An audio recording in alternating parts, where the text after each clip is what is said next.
সামনেই অলিম্পিক, আর এই অলিম্পিক নিয়ে ভারতবাসী মুখিয়ে থাকে সবসময়। অলিম্পিকে কে কটা পদক পেল, কোন খেলায় ভারতীয়রা কত ভালো রেজাল্ট করলো, সেই নিয়ে আগ্রহী থাকে ভারতের ক্রীড়াপ্রেমীরা। এবং নিঃসন্দেহে আমাদের ভারতীয় অ্যাথলিটরা যদি সোনা, রূপো কিংবা ব্রোঞ্জ পদক পান, তা পেলে তো ভারতীয় ক্রীড়াপ্রেমীদের উচ্ছ্বাস আকাশ ছোঁয়া হয়। কিন্তু এই পদকের পিছনে কত কষ্ট রয়েছে, কত পরিশ্রম রয়েছে।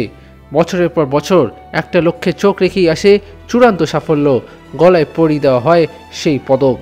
কিন্তু আপনারা কি জানেন অলিম্পিকের এই পদকের সঠিক মূল্য কত?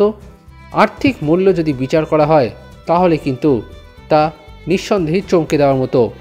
কিন্তু প্রথমেই আসা যাক যে প্রশ্নটা সবার মনে ঘোরে, তা হলো অলিম্পিকের সোনার পদক কি পুরোটাই খাঁটি সোনার? এর সঠিক ওজনটা কত? 2022 সালে নিউ ইয়র্ক টাইমসের একটা প্রতিবেদনে আন্তর্জাতিক অলিম্পিক কমিটির তরফ থেকে যা লেখা হয়েছিল তাতে বেশ হতাশ হওয়ারই কথা মানুষের। আইওসি জানিয়েছিল অলিম্পিকের সোনার পদকে সোনার পরিমাণ আসলে মাত্র 6 গ্রাম, পদকের ওজন 556 গ্রাম, যার মধ্যে বেশিরভাগই রয়েছে রূপো, বলা চলে 92.5%। এখন দামের কথায় আসি। এই অলিম্পিকের সোনার পদকের দাম 800 মার্কিন ডলার, যা ভারতীয় মুদ্রায় 66,847 টাকা। হ্যাঁ, 66,847 ভারতীয় টাকা মূল্য এই অলিম্পিকের সোনার পদক। এবার আসা যাক রূপোর পদক। সেখানে যদিও কিন্তু পুরোটাই খাঁটি রূপো থাকে। এর ওজন 550 গ্রাম, যার দাম 450 মার্কিন ডলার, যা ভারতীয় মুদ্রায় 37,601 টাকা। তবে ব্রোঞ্জ পদকের কথা বললে সেখানে 95%ই তামা আর 5% দস্তা থাকে।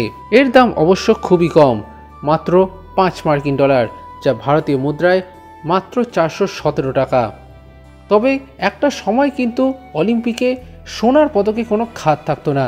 1912 সালে স্টকহোম অলিম্পিক পর্যন্ত সোনার পদক হতো পুরোটাই সোনা দিয়ে তৈরি। মাঝখানে একবার 1904 সালে সেন্ট লুইস অলিম্পিকে বিজয়ীদের সোনার তৈরি ছোট্ট একটা ট্রফি দেওয়া হয়েছিল। কিন্তু খাঁটি সোনার বিষয়টি দিনে দিনে খরচ সাপেক্ষ হয়ে ওঠায় আন্তর্জাতিক অলিম্পিক কমিটি সেই পদ থেকে সরে আসে।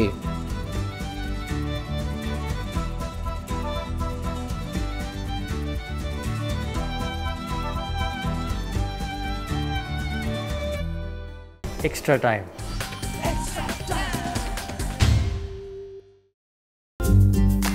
লেটেস্ট নিউজ আর এক্সক্লুসিভ ভিডিওর সঙ্গে আপডেট থাকতে এখনই সাবস্ক্রাইব করুন আমাদের ইউটিউব চ্যানেল। বেল আইকনে ক্লিক করতে ভুলবেন না যেন।